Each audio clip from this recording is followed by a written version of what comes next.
시청자 여러분 안녕하십니까? 경북 동해안 지역은 오늘 맑은 가운데 낮 기온이 크게 올라 완연한 봄 날씨를 보였습니다. 오늘 아침 최저 기온은 0에서 8도의 분포를 보였고 낮 최고 기온은 포항 20.5도, 경주 21.7도 등 대부분 지역에서 20도를 웃돌았습니다. 내일은 새벽부터 시작해 10에서 40mm의 제법 많은 비가 내리겠고 아침 기온 7에서 10도, 낮 기온은 13에서 14도로 오늘보다 낮겠습니다. 바다의 물결은 0.5에서 2m로 일겠습니다. 포항의 한 대형마트 주차장에서 40대 주부가 괴한들에게 납치됐다가 돈을 빼앗긴 사건이 발생해 충격을 주고 있는데요. 경찰은 용의자들의 얼굴이 담긴 수배 전단을 배포하고 공개 수사로 전환했습니다.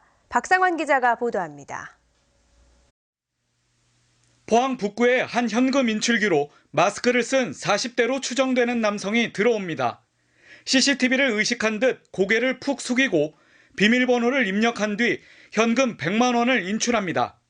이 남성은 지난 14일 오후 5시쯤 포항시 남구 지곡동의 대형마트 주차장에서 40대 주부를 납치하고 흉기로 위협해 돈을 뺏은 용의자입니다. 대형마트 주차장을 바라보는 CCTV가 한 대도 설치돼 있지 않아 경찰이 초동 수사에 애를 먹으면서 공개 수사로 전환한 겁니다.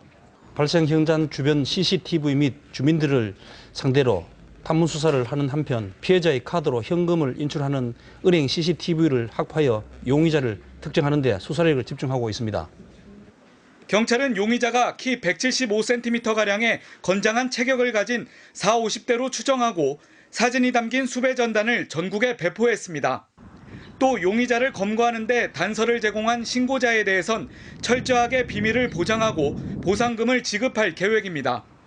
한편 대형마트 측은 사건이 발생하고 나서야 뒤늦게 땅 소유주와 CCTV 설치 방안을 논의해 소잃고 외양간 고친다는 빈축을 사고 있습니다. MBC 뉴스 박상환입니다. 박승호 예비후보가 포항 북구에 무소속 출마를 선언했습니다. 박 후보는 지난해 가을 이후 언론사와 중앙당의 여론조사에서 한 번도 선두를 내준 적이 없는데도 경선 기회조차 박탈한 것은 포항 시민의 자존심을 짓밟는 오만한 결정이라며 반드시 승리해 포항의 자존심을 세우고 박근혜 정부의 성공에 힘을 보태겠다고 밝혔습니다. 박 후보는 이창균, 허명환 예비후보와 여론조사로 후보를 단일화한다는 방침 아래 조사 문구를 협의하고 있다고 설명했습니다. 한편 더불어민주당 경북도당은 새누리당의 여성 우선 추천 결정과 관련해 논평을 내고 후보자가 평소에 그 지역에 거주하지도 않았는데 일방적으로 공천에 무조건 찍으라는 것은 지역주의를 악용한 국민의 선택권을 빼앗는 나쁜 정치라고 비판했습니다.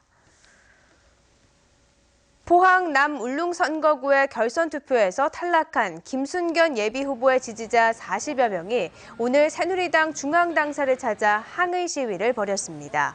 김 후보 지지자들은 최근 100% 여론조사로 공천이 결정된 박명재 현 의원의 정치자금과 사생활 등을 적은 피켓을 들고 충분한 검증 없는 후보 결정을 받아들일 수 없다고 주장했습니다. 20대 총선 경주시 선거구의 무소속 권영국 예비후보가 오늘 기자회견을 열고 노동정책 공약을 발표했습니다. 권 후보는 경주 지역 노동 현안인 발레오 전장 문제의 해결을 촉구하고 교사 공무원의 노동권 보장, 해고 노동자의 아픔이 없는 경주, 비정규직의 서름 없는 경주를 만들겠다고 밝혔습니다. 경상북도가 포항시와 공동으로 동해안발전본부 포항 이전 업무를 맡을 실무 태스크포스팀을 구성했습니다. 이전 실무팀은 도청 동해안발전 정책과장을 팀장으로 12명으로 운영되며 청사 신축과 이전, 홍보 등 업무 전반을 수행합니다. 동해안발전본부는 올 상반기 중에 포항 지역 이전 입지를 최종 확정하고 내년에 청사 신축 공사를 시작할 계획입니다. 포항 영일만항 항만배후단지에 4만 9천 제곱미터 규모의 냉동 물류창고가 올해 건립됩니다. 주식회사 포항국제물류센터 냉동창고는 150억 원을 투자해 냉동창고 1동과 물류창고 2동을 오는 5월 착공해 올 연말 완공하기로 했습니다. 창구가 완공돼 농수산물과 수출입과 우드 펠릿 수입이 정상적으로 이루어지면 80여 명의 고용 창출 효과와 연간 2만 TEU의 신규 화물 유치가 기대됩니다. 중부권 동서내륙철도 건설 사업의 제3차 철도망 계획 반영을 위해 통과지역 12개 시군이 이번 총선 후보들에게 이 사업의 공약 채택을 요청하는 건의문을 전달했습니다. 해당 시군들은 건의문을 통해 동서내륙철도 건설은 국토 균형 발전을 촉진하는 계기가 될 것이라며 정치권의 적극적인 지원을 요청했습니다. 이번 공약 반영 건의는 지난주에 시작된 서명운동에 이어 두 번째 조치입니다.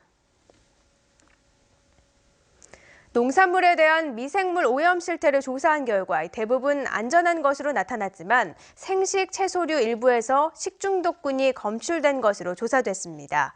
농산물 품질관리원이 지난해 농산물과 세척용수에 대한 오염 실태를 조사한 결과 생식 채소류에서 전체 7.8%, 80여 건의 식중독균이 검출됐습니다.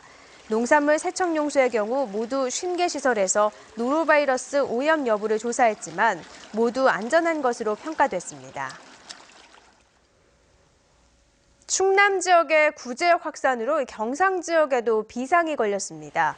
경상북도는 충청도와 경계 지역의 차량 방역을 강화하는 한편 시 군별로 가축시장과 도축장, 사료공장의 소독 횟수를 늘리고 축산 방역을 강화하도록 했습니다. 또 구제역 바이러스 항체 형성이 낮은 경우 백신을 추가로 접종하고 양돈 농가의 가축 이상 증세 여부 등을 수시로 확인하고 있습니다. 경주경찰서가 교통사고 구조 활동을 하다 숨진 희생자 26살 김모 양을 의사자로 선정해 줄 것을 경주시에 요청했습니다.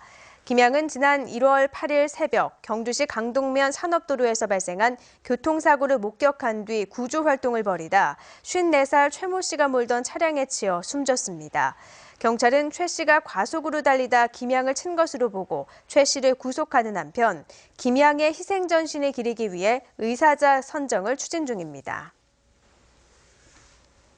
포항 스틸러스가 홈에서 시드니 FC에게 일격을 당하며 아시아 챔피언스 리그 예선 통과에 빨간불이 켜졌습니다. 포항은 어젯밤 포항 스틸야드에서 열린 H조 예선 3차전에서 호주 시드니 FC에 0대1로 패하며 시드니의 선두 자리를 내줬습니다. 이번 패배로 인해 적은 선수로 아시아 챔피언스 리그와 K리그 클래식을 병행해야 하는 포항은 앞으로 부담스러운 경기를 치를 수밖에 없게 됐습니다.